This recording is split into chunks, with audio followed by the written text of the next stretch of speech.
Good afternoon, youth scientists, and thanks for joining us for another episode of the Summer Kids Club. My name is Kaya, and I'm coming to you live from the Aquarium of the Pacific, right in front of our Blue Cavern exhibit, which is live. You can tune in and watch this anytime you want to. And this afternoon, we are going to be talking about one of my favorite hobbies as of late, which is scuba diving. Have you ever thought about scuba diving? Well, I hope by the end of this program, you might be inspired to try it because there are so many amazing things that you can see and do while you are diving. Now, while you're watching, I would love your participation. If you have any questions about diving or if you'd like to share any observations, please feel free to text in. The number for that is 562, and Jen is going to pull that up so that we can take a look at it because I can't actually remember it no matter how many times I've said it. So 562-286-1838. And I have Cynthia, who is at the computer ready to take those amazing questions. Or you can just ask her about her afternoon. I'm sure she'd love to chat. And Jen is, of course, controlling all of the wonderful things behind me. If you are watching this later, you can email us as well, live@lbaop.org, and someone in our education department will be happy to get back to you. So we are going to start in thinking about diving, about what it is a diver really needs to go underwater, because we're not exactly meant to spend very much time underwater as is. So there's a lot of gear. Oh, and hey, we have a diver in here. Perfect. We can actually take a look at their gear, but I have a model here, a good friend that's going to help us go over all of the gear needed. Then we're also going to think a little bit about the buoyancy or some of the principles involved in diving and what we have to think about while we're underwater. And then, oh my goodness, I'm going to step out of the way so you can watch this beautiful fish frenzy here, because this is something I was planning on talking about a little bit later, but since we see it happening, it's worth mentioning that we have a dive program here at the aquarium. We were so lucky to have 300, at one point, 300 divers that really help us take care of all of our exhibits. So I'm really hoping that through this program, I'm going to expose you to a lot of the different ways that we can dive and reasons to dive. We can do it recreationally in lots of different areas of the world, or we can also do it scientifically. A lot of divers are scientists, and being able to dive is how we are able to study the ocean and learn so much about it. And there's lots of different areas that you can dive in, and the gear that you're going to need and things you need to think about are different depending on where you're diving. So hopefully we'll have a better understanding of all of the things you have to think about before you dive. All right, looks like our fish are done eating, which is too bad because I actually want to invite us to start by making some observations of fish because, like I mentioned, we're not meant to spend a whole lot of time underwater, right? We live on land, but fish are perfectly adapted to living underwater. So thinking through how they're able to live underwater is going to help us when we think about the gear that we need to be able to go underwater for periods of time. So let's think about this. Let's make some observations. What do fish have that allow them to live underwater? So the first thing that comes to my mind is they have gills, right? And that is how they are able to breathe. So here's a great picture of a Garibaldi, and we can see where its gills are right here. So this is like we have lungs, they have gills, and that is how they're able to get oxygen out of the water. Oh, and I see a question from, I think maybe from somebody who's asked me if I've been diving, and if so, what was my favorite diving experience? So yes, I have. I'm what I would call a baby diver. There are some divers out there who have been diving for years and have thousands of dives under their belt. I do not have that many dives, but I've been lucky in that I've been able to dive in a few different areas. I have been diving in tropical areas, and I've been diving right off of our coast here. And I love thinking about just my experiences in both of those places and getting to see how different those habitats are in real life, being underwater. My favorite dive experience, though, was in Indonesia, which I was lucky enough to do this year. And I saw a sea turtle while diving, and I think that was probably my favorite experience. Also, it was much warmer than my dives here, and we're going to talk a little bit about that. And so I think it was just, in general, a little bit more comfortable being under the water there. Since I'm still learning, it's nice to not have to worry about getting cold. So that's my dive experience. Are you a diver? Go ahead and share in any of those experiences. Okay, so we're thinking about fish. So fish have those gills that allows them to breathe. Um, they also have fins, which help them swim. We'll be talking about that. And then another important feature of fish that really allows them to thrive underwater is what's covering their bodies. And you can see it pretty nicely here. Their scales.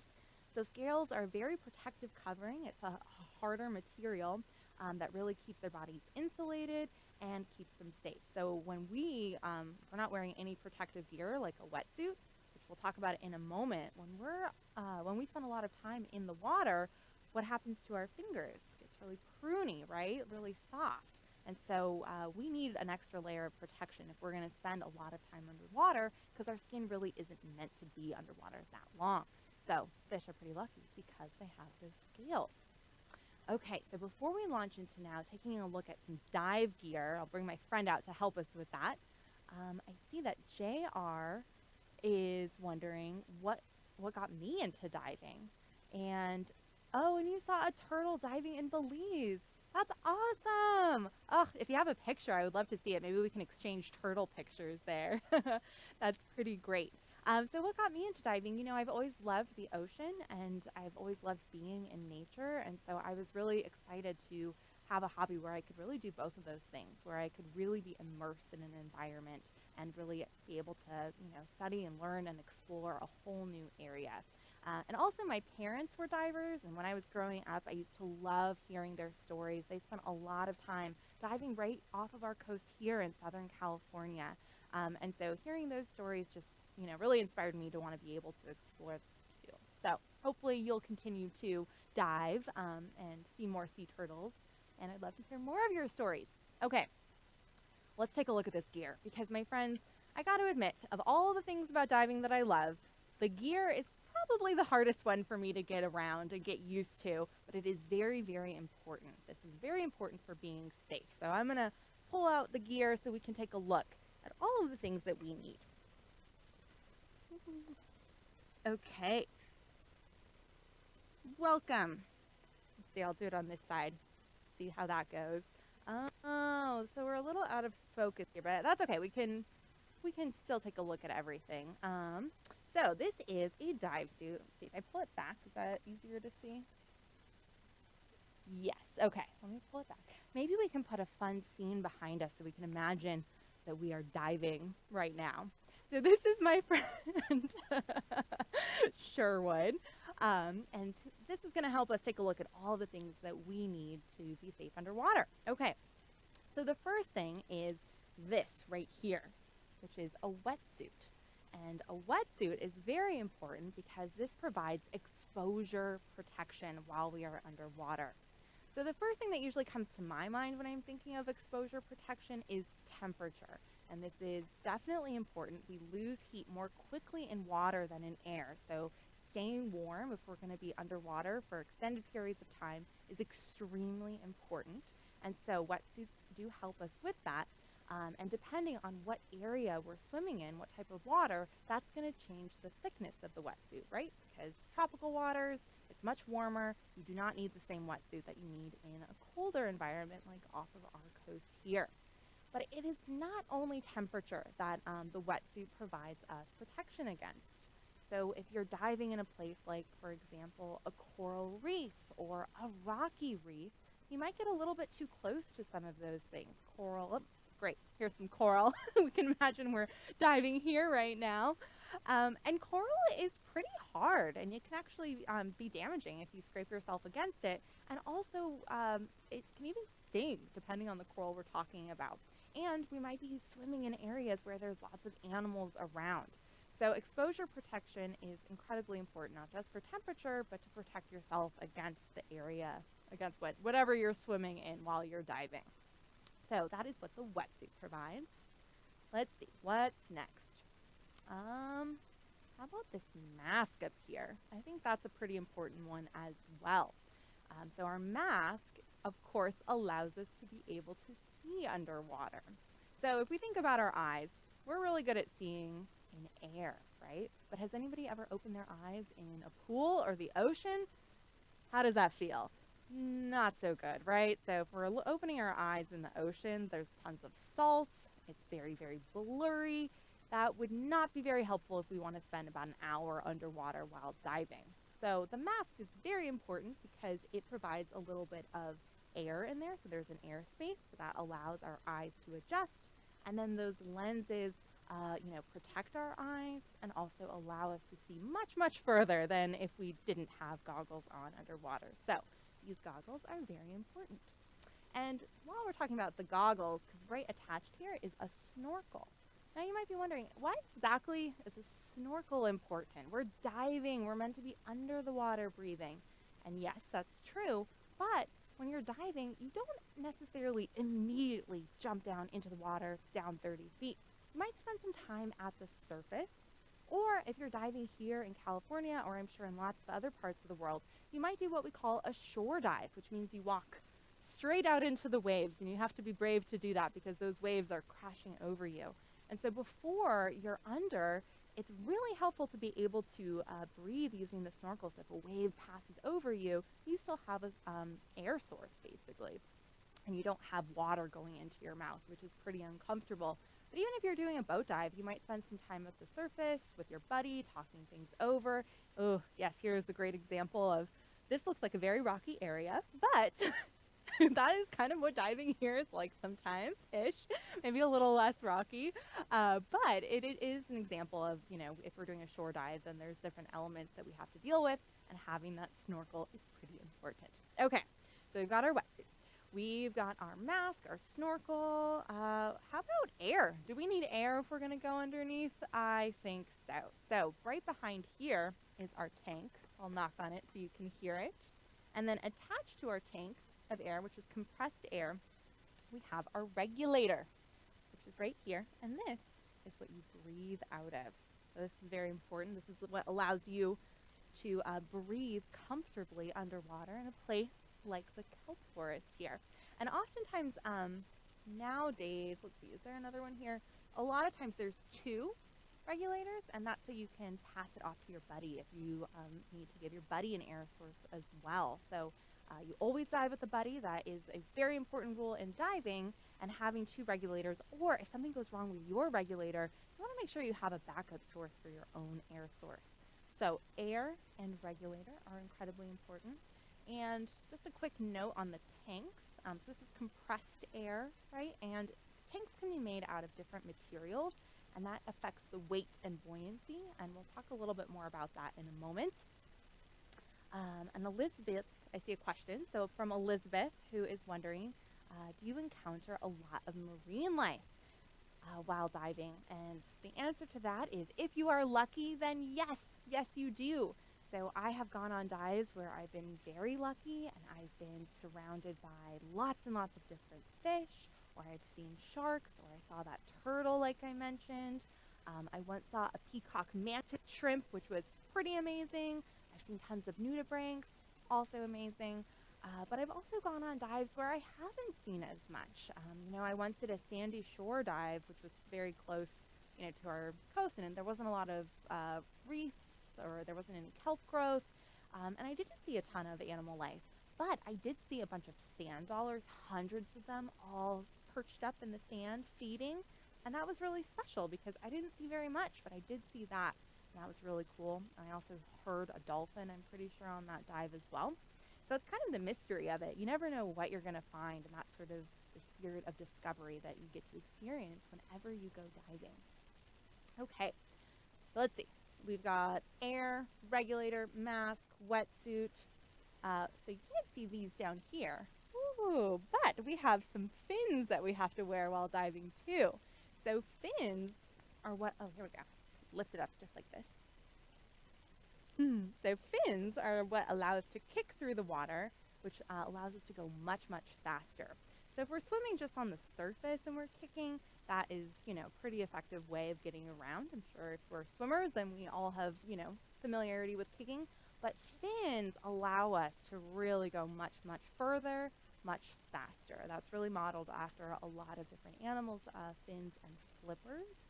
Especially with all of this extra gear, we're a whole lot heavier while we're diving. And so having these fins really allows us to be much more effective at swimming through the water. Now, the last thing in thinking about our dive gear, and this actually also relates to fish that I didn't mention, is this vest right here, which you sort of wrap around you.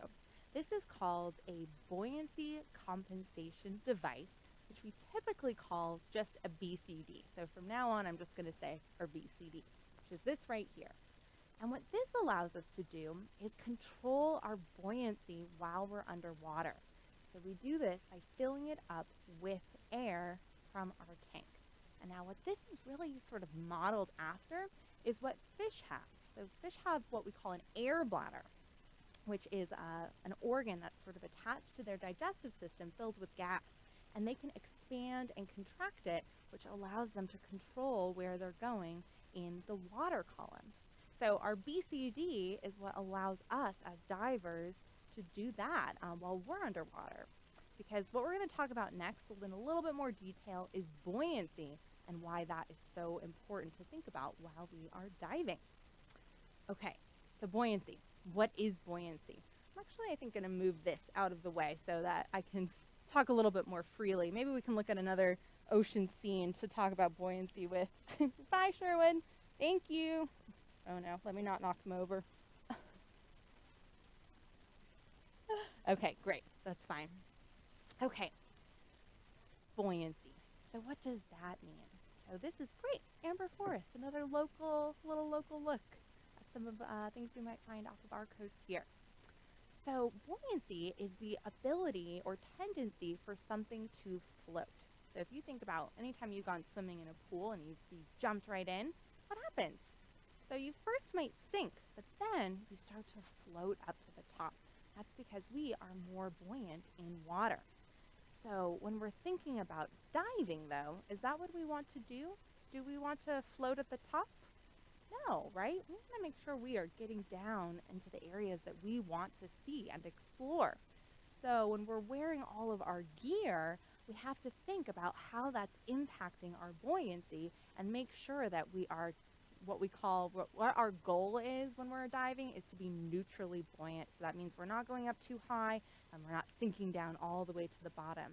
And when we look at all of that gear, every single one of those things has a different, it's either going to make us more positive or negative in buoyancy. So we'll talk through a little bit about all of our gear and what that means for buoyancy in a moment. I see that JR is asking, how do fish get gas in their air bladders? And I don't know if I am able to explain this in detail. I think it's just that they naturally have air in their digestive systems already and then are able to sort of control it in that way. I don't know if my colleagues are able to add any more details to that, but we can see. But I'm pretty sure that that's just the way that fish develop. They naturally develop like a pocket of air that becomes their digestive system. Then they have the air bladder attached. Because it's not like there's air in the water, right? They can't just swallow that. So I'm pretty sure that's how it works, but if there's more details, then I'll see if I can add that a little bit later. All right, so our gear being buoyant. So let's think through all of our different gear that we just talked about. So when we think about, first of all, our wetsuit, the material that it's made of and how it's made means there's tons and tons of air pockets in it. So wetsuits are actually very, very buoyant. So that's something that we have to put on, but is automatically going to make us more buoyant. So another tool that we wear when diving that we don't have here on our model is weights. So we will wear a weight belt, or you can add weights right into your vest, which automatically is going to counteract a little bit of our natural buoyancy with the wetsuit and then ourselves. So weights are very important, and depending how much you weigh, you're going to need different weights as well. And then we have our tank. And the tank of air is interesting because it can be either positive or negative. So at the start of our dive, it's usually negatively buoyant, right? Because it's full of air, so it's super heavy. But what are you doing throughout your dive? You're breathing, you're using up that air, so it's going to get lighter and lighter. And also there's two different materials that we typically use with tanks. And so depending on which one you have, steel or aluminum, steel is much heavier. So those are all things to consider when you're planning your dive, is what kind of tank are you going to need. And then our BCD. So this is similar to the tank in that it is both positive and negative. Because when you fill it up with air, what is that? That's going to be a positive, that's going to make you more positively buoyant. But if you take some air out, that's going to decrease it. So again, it's just something to be aware of while you're diving, how much air you need. Typically, when you first dive in, you don't want any air in your BCD. You want to slowly descend as safely as possible, but you don't want anything that's going to be keeping you up. So you want the BCD out of air, but we're not going for a walk on the bottom of the ocean, right? So then once you're down there, you add a little air, and that's going to help you be nice and neutrally buoyant. Okay, a question I see here before we think through some of our different areas or types of diving that we can do is, what's your must-have dive checklist when you go? A snack? Yes, snacks are always important, my friends. It doesn't matter what your hobby is, you need a snack.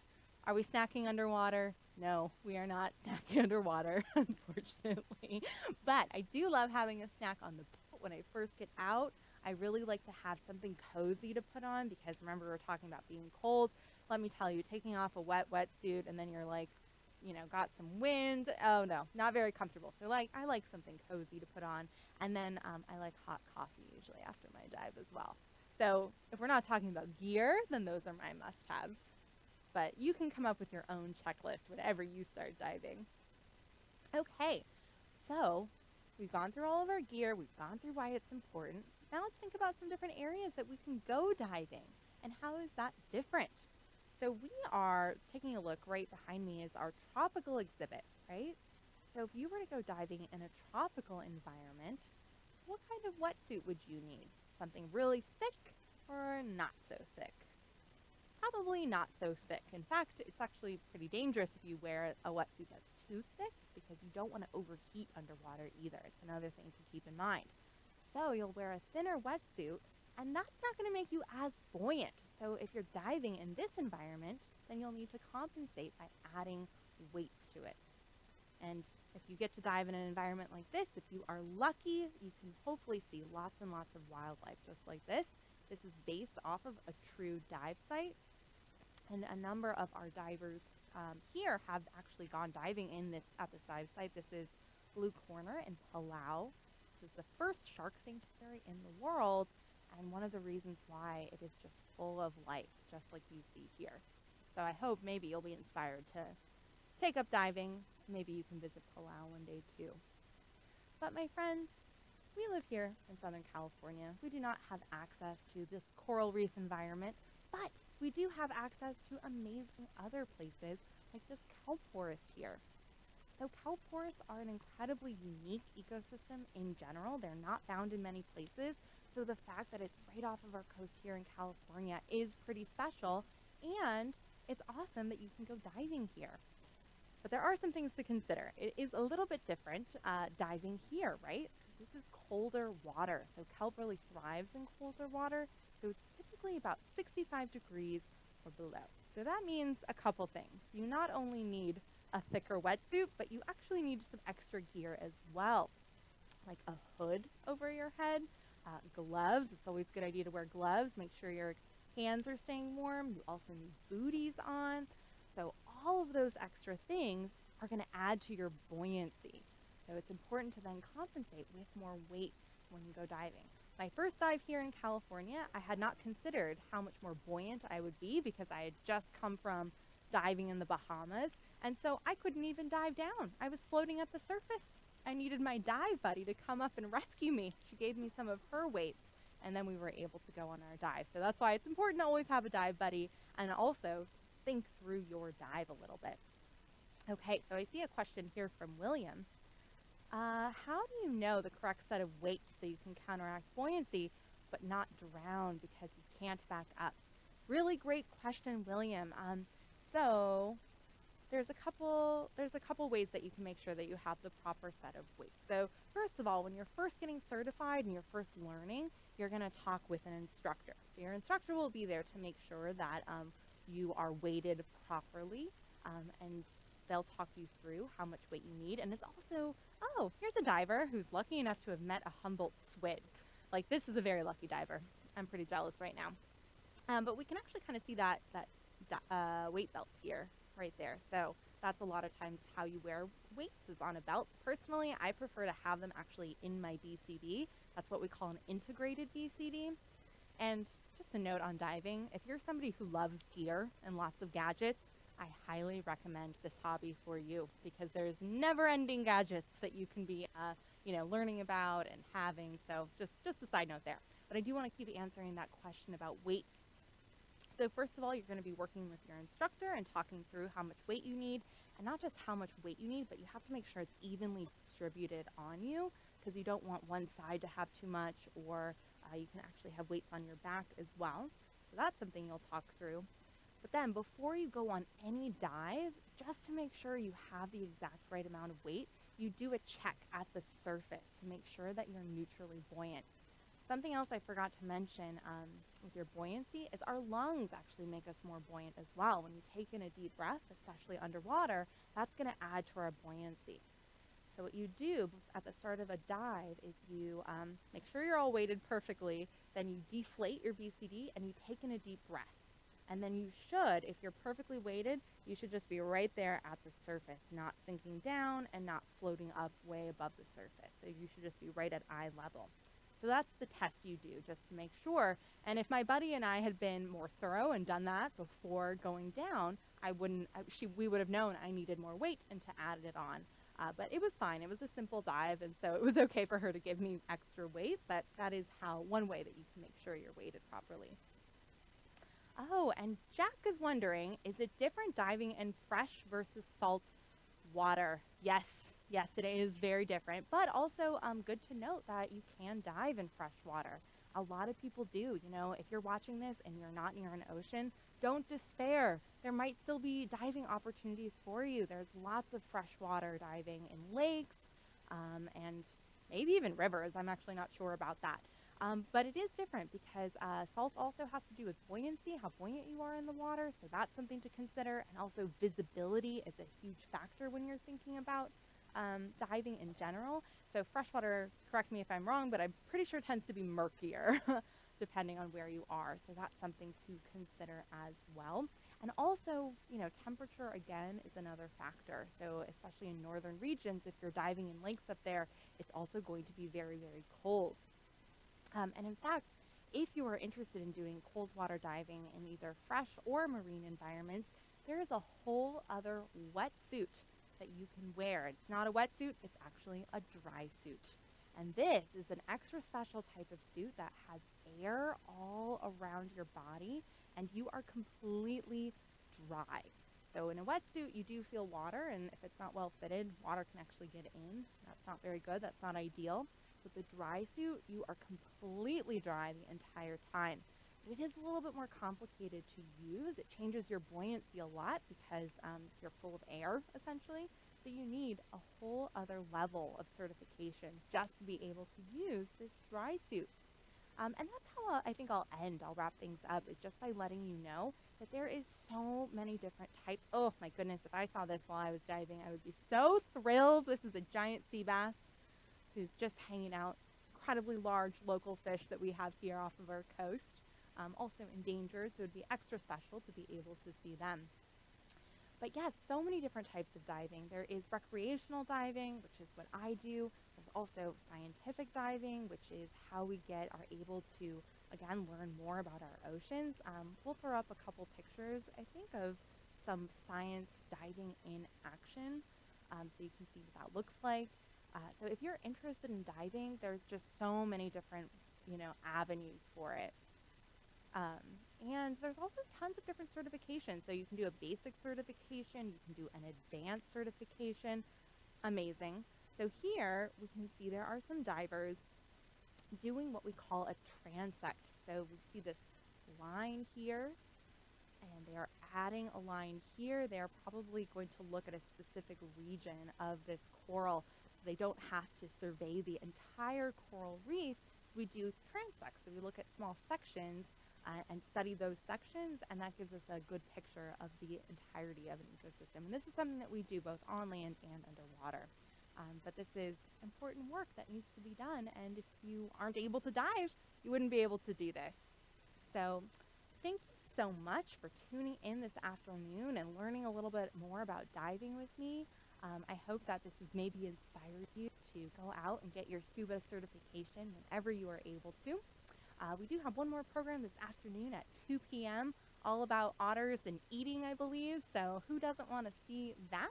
And we also have more programming tomorrow, Youth Scientists, at 1 p.m., so I hope you'll tune in for that as well. Thanks again, and I hope you have a wonderful rest of your day.